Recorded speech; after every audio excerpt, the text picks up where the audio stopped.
Hello and welcome to this read aloud of lines 702 to 852 of Maria Headley's translation of Beowulf. This centers on the battle, the first significant battle scene in the poem between Beowulf and the nemesis of Heorot, Grendel. I'm on the top of page 33, line 702. In the dead of night, Grendel emerged. A predator without need of torch surged to the shadows. Nearly all the guards were sleep-sagging, chins to chests. They'd stitched themselves to God and knew no enemy could hem them in, not without almighty approval. Just one thane waited, feigning sleep as the hour grew late. He lay awake on high alert. Hidden by fog, Grendel roved the moors, God cursed, grudge worsening. He knew who he hunted, wine drunk, mead met men. He pined for his prey. Under storm clouds he stalked them, in his usual anguish, feeling a forbidden hearth, that gilded hall atop the gilded hall atop the hill, gleaming still through years of bloodshed.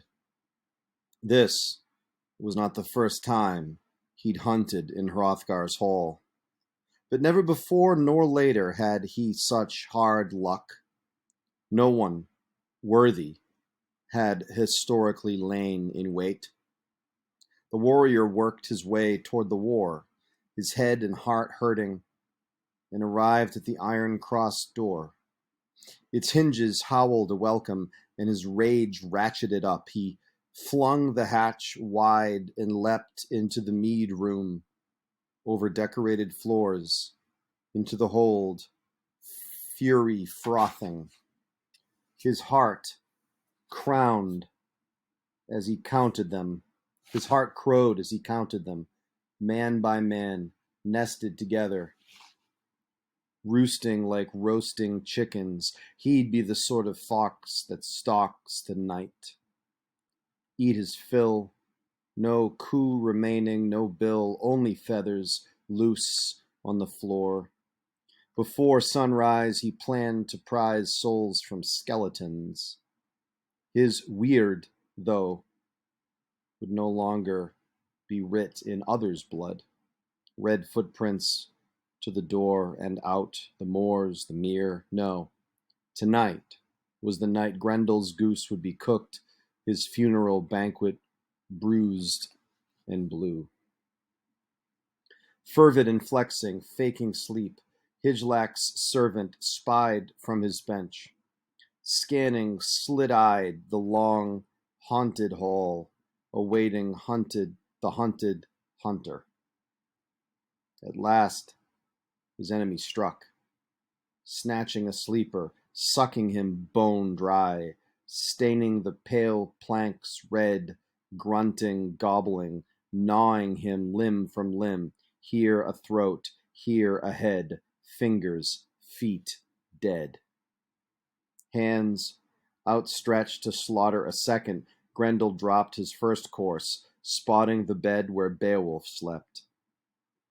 He gripped that sleeper, though, and found himself conscripted, his own hand grabbed by a commanding geat. The grasp began, the tear that would take Grendel out, rendering him a revenant in the hall he'd always reveled in. His bones cracked, but he could not wrestle free from the clasp, war-wedded to a woe-bringer, who clung like no human ever clung, keeping him close. Grendel was an unwilling draftee, never bested before, nor held hostage. Now, Hygelac's man, chanting the boasts he'd made his bed rhyme, climbed from the covers to get a better grip. Knuckles buckled, joints unjoined. The attacker became the attacked. Racked with pain, attempting to escape, to race from hall to fens, his hidden highways, his own grasp unlatched, his flesh locks loosened. Try though he might to divest himself of Heorot and return home, dive into the dark and abide with any awful thing there, stay in healthy health the rest of his day, stay in stealthy health the rest of his days. The room shook, benches splintered, and Danes dreamt of doom or quivered, questioning. The warriors wrestled, muscles bulging, and raged, screaming for their lives, and the hall trembled, but stayed standing, its design fit for fighting. The wooden walls crossed with iron bands, a forest fettered together, though, from what I've heard, the mead benches stood on end and shattered, gold sigilla no match for battle. The two fighters fought on in the rubble. I mean, damn, man. Until this night, no shielding would have believed the hall could be felled by anything but flame, its ivory and iron, its careful cantilevers. Tonight, though, it risked timbering.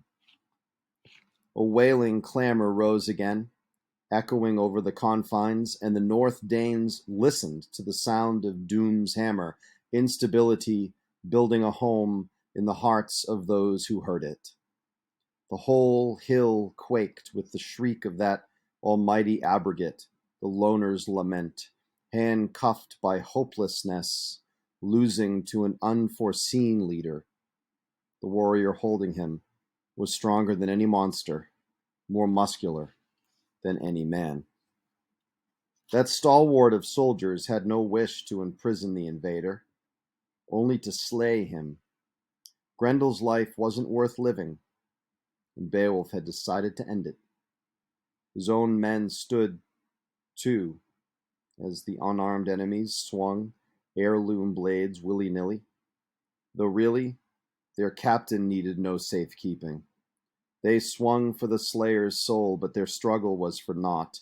They could have stayed sleeping rather than fought, or merely watched the battle, for their swords, sharp as they were, couldn't injure the fiend.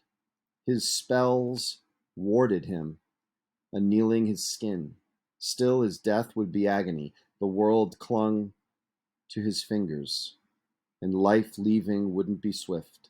No existence snuffing instantaneous gift, but sickly, slow suffering, his sinning spirit sent to sink slowly down to hell. He knew it now. He, who'd spent seasons haunting this hall, preying on poets, bringing pain to the privileged, infuriating the Almighty. His body was breached, its bones were breaking. Hygelac kinsmen had him, hand-welded. Each of them, living, cancelled out the other, as Cain had Abel, brother unbrothered. Grendel's shoulder split, tendons twisting, arteries unscrolled, his limb wearied from him, bested by fatal fists. Beowulf, the winner, Grendel dismissed. He ran then for his grave, still living. He rushed to the water, wound weeping, lair his last longing. His hourglass was emptying now, his days done, and he knew it. Each heartbeat wrote its number in red, and the ring Danes were delivered of their wretch with a ring. This enemy was dead. The ranger had arranged a cleansing, swept the hall while the Danes were sleeping, done the danger in. He was pleased with himself. A Geat's son's boasts proven in the Danes' den. He'd unharrowed Heorot's hall, and Hrothgar's humiliations held no further horrors.